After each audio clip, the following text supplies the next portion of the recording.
सभी लोग प्रेम से बोलिए सद्गुरुदेव भगवान की, गुरु माता की, भगवान भोलेनाथ की, माता कामाख्या की, सभी संतों की, गौ माता की, बोली सच्चे दरबार की। हर हर महादेव। की स्मृतियां बहुत खतरनाक हैं। स्मृतियां आपको पता होना चाहिए, कोई भी विचार आपका, कोई विचार आता है आपका, ऊर्जा उसका अनुगमन जरूर करेगी। आपके विचारों का अनुगमन करती है ऊर्जा, इस बात को ध्यान रखना, लिख लेना दिमाग में, कापी में कहीं। आपके विचारों का पीछा करती है ऊर्जा। जैसा विचार लाते हो वैसी ऊर्जा आके पीछे पीछे चल देती है। अगर आप प्राइवेट पार्ट की तरफ ध्यान अपना ले जाएंगे, केंद्रित करेंगे, ऊर्जा वहां सक्रिय हो जाएगी।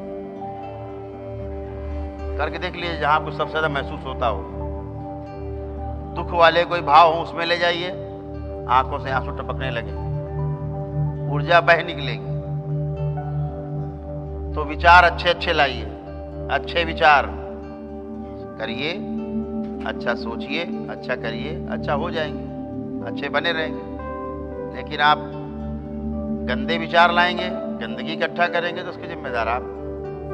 यही आपने किया है। आवाज से आप पूरी तरह शुद्ध हैं, पवित्र हैं, मन आपका एकदम अच्छा है, कोई गंदा विचार नहीं है, एक आपके अंदर है, सब गंदगी खत्म हो गई। तो ऐसा कोई विचार मत लाएं। आप सोचते हैं अरे सोच लिया बैठ के क्या होता है, कोई वीडियो देख लिया बैठ के गंदा क्या होता है इससे। अरे भैया, आपने अपना नरक कर लिया, आपने अपना सर्वनाश कर लिया।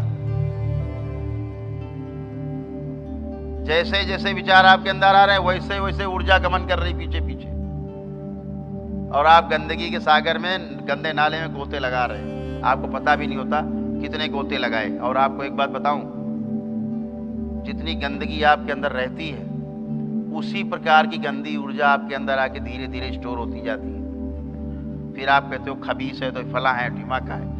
आपके गंदे विचार, आप एक कॉपी रखिए अपने पास। यहां आने से पहले लोग जो आने वाले हैं वो ध्यान करें, वो करें। दिन भर में जो जो विचार आ रहे हैं केवल लिखता जाए। रात में जब बैठें, जो लिखा है ना आपने, वो पढ़ने में भी आपको शर्म आएगी। जो दिन भर में आपने सोचा है, और जो आपने सोच लिया, विचार कर लिया, विचार तो चला गया, वो ऊर्जा संग्रहित हो गई।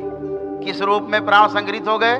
स्मृति के रूप में। अब स्मृति आपके चित्त के 16वें आकाश में संग्रहित है, और ये जब तक आपका ये जीवन रहेगा, भगवान श्री कृष्ण कहते हैं ना, आत्मा मरती नहीं, ये तब तक आपके साथ रहेगा।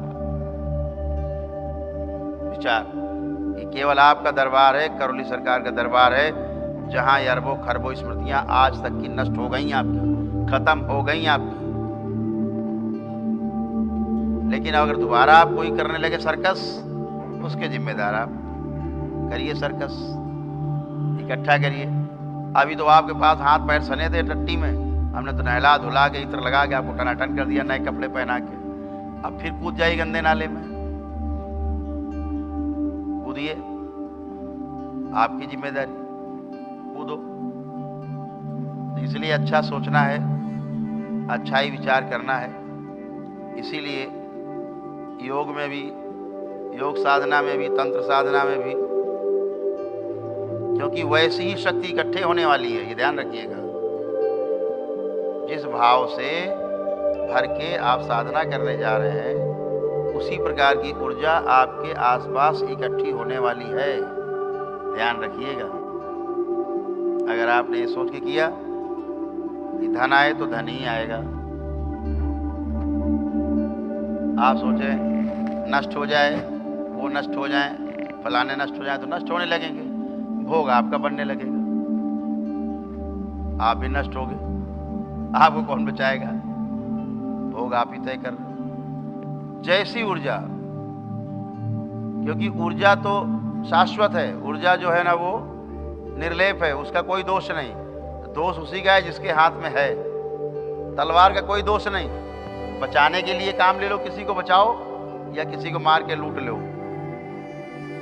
तलवार का कोई दोष नहीं, जिसके हाथ में तलवार है उसी का दोष है, शक्ति का कोई दोष नहीं। जो शक्तिशाली है उसी का दोष है। तो इसको ध्यान रखना है, नकारात्मक विचारों से अब बचना है, क्योंकि अब आपके अंदर कोई नकारात्मक विचार नहीं है। इतने लोग बैठे हैं, किसी में कोई नकारात्मक विचार उठ रहा हो तो बता दें, हमें अभी बात कर सकते हैं उससे। एक व्यक्ति में नहीं उठ रहा, क्योंकि नकारात्मक विचार पूरी तरह समाप्त हो चुके हैं। ये धरती पर यही होता है, करौली सरकार में, जहां समूह के रूप में चाहे 1000 हो, चाहे 1 लाख आदमी हो, चाहे 10 लाख आदमी हो, सभी के विचार स्तंभित हो जाते हैं, चले जाते हैं, खत्म। पुराने नष्ट होकर के एकदम स्तंभन, क्या गंदे विचार नहीं आएंगे।